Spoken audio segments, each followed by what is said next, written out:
আসসালামু আলাইকুম dear students, আজকে আমরা অনেক গুরুত্বপূর্ণ এবং কমন একটা আইটেম নিয়ে আলোচনা করব। সেটা হলো বহুল প্রচলিত বহুল ব্যবহৃত একটা ভার্ব, সেটা হলো বি ভার্ব নিয়ে। ডিয়ার স্টুডেন্টস, আজকে আমরা বি নিয়ে আলোচনা করব।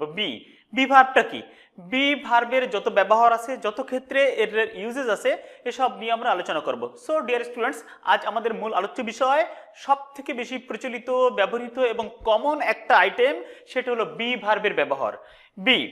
বিটা কি? বিটা হলো ভার্ব, এটা হলো একটা বেস ফর্ম। বিটা হলো ভার্বের বেস ফর্ম। তো ডিয়ার স্টুডেন্টস, বি এর যে ব্যবহারগুলো আছে, সার্বিক ব্যবহার, আজ আমি সেটা তোমাদের সামনে তুলে ধরবো। তো ডিয়ার স্টুডেন্টস, বি ভার্ব, তো বিটা কোন কোন রূপে এটা ব্যবহৃত হয়? বিটা ব্যবহৃত হয় ডিমিনিউটিভ বিভার্ব হিসেবে ব্যবহৃত হয়। ডিমিনিউটিভ বিভার্ব মানে হলো ভার্বের সংকুচিত রূপ। ডিমিনিউটিভ বিভার্ব মানে হলো ভার্বের সংকুচিত রূপ। ডিমিনিউটিভ বিভার্ব মানে ভার্বের সংকুচিত যে রূপটা, বাংলাতে শর্টেন যে রূপটা, সেটা হলো কি? যেমন হি ইজ, বি মানে কি? বি মানে হলো ইজ, ইজের সংকুচিত রূপটা হলো অ্যাপোস্ট্রফি ইজ। যেমন আমরা যদি বলি হি ইজের সংকুচিত রূপটা হলো, ডমিনেটিভ রূপটা হলো হি ইজ। ইউ আর এটা বিভার্বের ব্যবহার, আর ইউ আর বিভার্বের ব্যবহার সংকুচিত রূপটা হলো, ডমিনেটিভ যে ভার্বটা হলো সেটা হলো ইউ আর। ইট ইজ ভার্বের ডমিনেটিভ ভার্বটা হলো ইটস অ্যাপোস্ট্রফি এস। এটা গেল হলো বি ভার্বের তাহলে ডমিনেটিভ রূপটা হলো অ্যামিজার অজয়ের, তাহলে বি ভার্বের কি বলতো?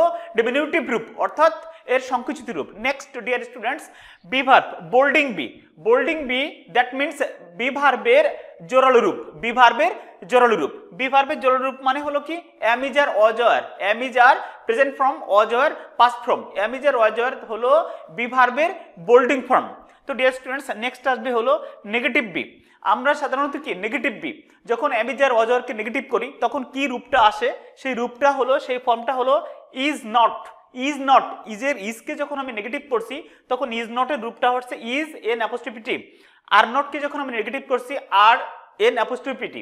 তাহলে বুঝলাম আমরা বি ভার্বকে যখন নেগেটিভ করতে হয় তখন তার এই ফর্মটা হলো, তার রূপটা হলো এটা।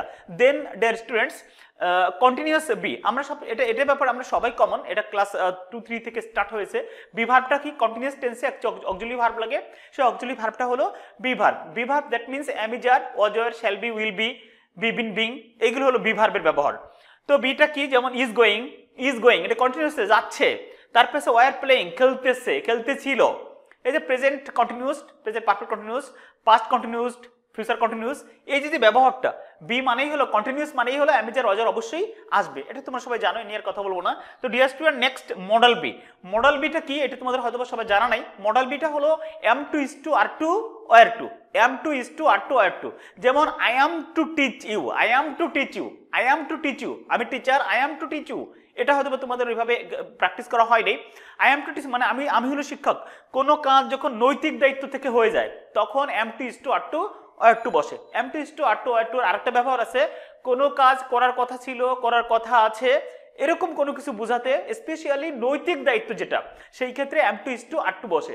আর তখন M2 আর 2 এটা কি বসে? সুডো ভার্ব, অর্থাৎ সেমি মডাল ভার্ব হিসেবে এটা ব্যবহৃত হয়। তাহলে নৈতিক দায়িত্ব বোঝাতে মডাল ভার্ব রূপে M2 আর 2 বসে। যেমন he is to take care of his brother, তাকে তার ভাইকে টেক কেয়ার করতে হয়। তো এটা কি? আমি আমার ভাইকে টেক কেয়ার করবো, এটাই স্বাভাবিক। আমার নৈতিক দায়িত্ব থেকে আমি তাকে টেক কেয়ার করব। সেই ক্ষেত্রে এখানে কি হবে? He is to take care, মানে সে তার ভাইয়ের টেক কেয়ার করে, এটা করতে হয়, করা লাগে, তাই এটা হলো মডেল বি। এবার সে ইন্ট্রোডাক্টরি বলতে দেয়ার, যেমন ইন্ট্রোডাক্টরি কাকে বলে?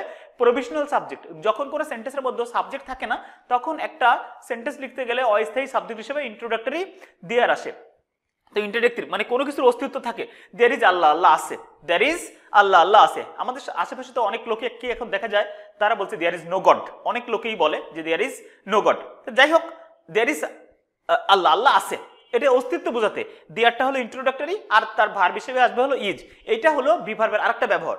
তা next dear students, situation change মানে কোনো অবস্থার পরিবর্তন করতে। আমি এখন কি আছি? আমি এখন টিচার আছি, কিংবা আমি এখন আরেকটা কিছু হতে চাই, I wants to be a businessman, আমি একজন বিজনেসম্যান হতে চাই। এই যে অবস্থার পরিবর্তন বোঝাতে সেখানে কি বসে, টু বসে। He wants to be a scholar, সে একজন বড় স্কলার হতে চায়, বড় বিশেষজ্ঞ হতে চায়।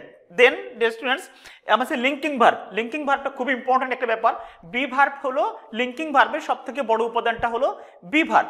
তো লিঙ্কিং ভার্বের কাজ করে সাবজেক্ট এবং অবজেক্টের যুক্তকারী। বি ভার্বটা হলো সাবজেক্ট এবং অবজেক্টের যুক্তকারী। আমরা যখন বি ভার্বকে লিঙ্কিং ভার্ব হিসেবে ব্যবহৃত হয়, তার মানে বি ভার্বটা কমপ্লিমেন্টের কাজ করে। কমপ্লিমেন্ট কাকে বলে? সাবজেক্ট এবং অবজেক্টকে যুক্ত করে দেয়, কমপ্লিমেন্ট করে দেয়। বি ভার্বটা হলো লিঙ্কিং ভার্ব হিসেবে যখন বসে তখন সাবজেক্ট এবং অবজেক্ট এই দুটো একই জিনিস, এই জিনিসকে যুক্ত করে দেয়। সাবজেক্ট সম্পর্কিত একটা অতিরিক্ত তথ্য দেয়। যেমন আইটা কি, এখানে সাবজেক্ট, আই এম মুসলিম, মুসলিমটা কি, আমিও যে, মুসলিমও সে, আই এম মুসলিম, আমি মুসলিম, এই দুটোটাকে যুক্ত করে দেওয়া হলো linking verb. Deer students, next আসবে হলো প্রিপজিশন বি হিসেবে ব্যবহৃত হয়। মানে প্রিপজিশন যেমন কি ভার্ব, মানে বিভার্বের পরেই, আমি যে রজরের পরে বিভার্বটা বসে, এমনটা বসতে পারে। যেমন আই এম ইন বিজি, আমি ব্যস্ততার মাঝে আছি, এমনটা হতে পারে। তো then dear student imagination be, imagination be মানে হলো কল্পনায়। আমি অনেক আছে না, তোমরা দেখে দেখছো মাধ্যমিকে কিছু রুলস বাই রুল আছে।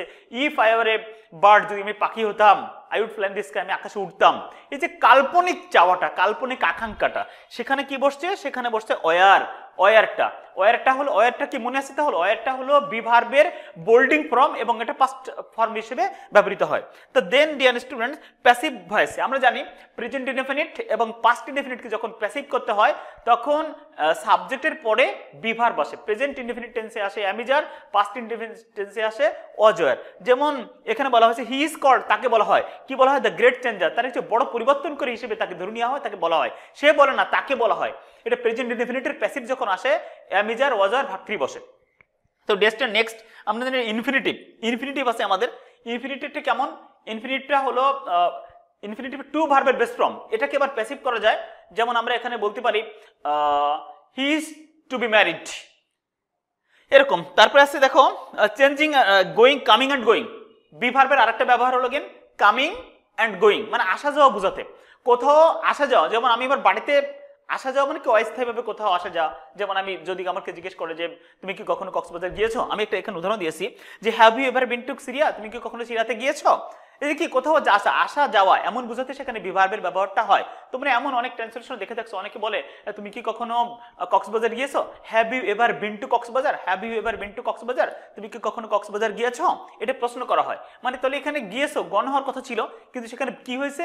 বিন হয়েছে, বি ভার্বের ব্যবহার হয়েছে। তো কেন ব্যবহার হয়েছে? আসা এবং যাওয়া এটা বোঝাতে বি ভার্বটা ব্যবহৃত হয়। তো ডিয়ার স্টুডেন্ট, নেক্সট সিরিয়ালটা হলো গেন টু ওয়ান্ট বি, কোনো কিছু হতে চাও। আমি যেমন বলছি I want to be doctor, আমি একজন ডক্টর হতে চাই, কোনো কিছু আকাঙ্ক্ষা করা। উড বি যেটাকে বলা হয়, would be, I would be a কোনো কিছু, এরকম বোঝাতে সেখানে বি ভার্বের ব্যবহারটা হয়। আরেকটা আছে কি as a prefix, as a prefix, এটা খুব ইম্পর্টেন্ট একটা ব্যাপার। অ্যাজ এ প্রিফিক্স, বি কিন্তু একটা প্রিফিক্স হিসেবে ব্যবহৃত হয়। প্রিফিক্সটা কাকে বলে? প্রিফিক্সটা কি জিনিস? প্রিফিক্সের ডেরিভেটিভস আছে, ডেরিভেটিভস থেকে সাফিক্স প্রিফিক্স আসছে। সেটা হলো কোনো একটা নির্দিষ্ট ওয়ার্ড, কোনো একটা নির্দিষ্ট ওয়ার্ড, প্রিফিক্সটা কি? কোনো একটা নির্দিষ্ট ওয়ার্ড, কোনো একটা অরিজিন ওয়ার্ড, সেই অরিজিন ওয়ার্ডের আগে ক্ষুদ্র অংশ, এই ক্ষুদ্র অংশকে মরফিম বলা হয়। এই ক্ষুদ্র অংশ মরফিম, একটা ক্ষুদ্র অংশ, সেই ক্ষুদ্র অংশ নিজে কোনো অর্থ প্রকাশ করতে পারে না। কোনো একটা অরিজিন ওয়ার্ডের আগে মরফিম যুক্ত হয়, যখন ওই ওয়ার্ডের অর্থের পরিবর্তন করে, কখনো কখনো পার্ট অফ স্পিচের পরিবর্তন করে, তখন তাকে কি বলা হয়? প্রিফিক্স বলা হয়। যেমন আমরা বি প্রিফিক্সটা কখন বসে? বি প্রিফিক্সটা বসবে যে কোনো পার্ট অফ স্পিচ যদি নাউন হয় এবং অ্যাডজেক্টিভ হয়, তার পূর্বে যদি আমি বি প্রিফিক্সটা যুক্ত করি, এই মরফিমটা যুক্ত করতে পারি, তখন যে কোনো নাউন এবং অ্যাডজেক্টিভের পূর্বে বিটা যুক্ত হয়ে সেটাকে ভার্ব করে দেয়, সেটাকে ভাব করে দেয়। এটাকে বি প্রিফিক্স হিসেবে বিটা ব্যবহৃত হয়। যেমন বি প্লাস নাউন, আবার বি প্লাস অ্যাডজেক্টিভও বসে। যেমন হচ্ছে কি আমি বলছি ফ্রেন্ড, ফ্রেন্ডটা কি? ফ্রেন্ড হলো একটা নাউন, আবার আমি বলছি বি ফ্রেন্ড, মানে বন্ধু তৈরি করা, বন্ধু তৈরি করা। তাহলে নাউনের আগে বি তৈরি করলাম, বি যুক্ত দিলাম, তাহলে এটা ভার্ব হয়ে গেল। আমি আরেকটা ওয়ার্ড বলি লিটল, লিটল মানে কি? লিটল মানে হলো ছোট্ট বা তুচ্ছ, এরকম। তো বি লিটিল মানে ছোট করা, বি লিটিল মানে ছোট করা, ভার্ব হয়ে গেল।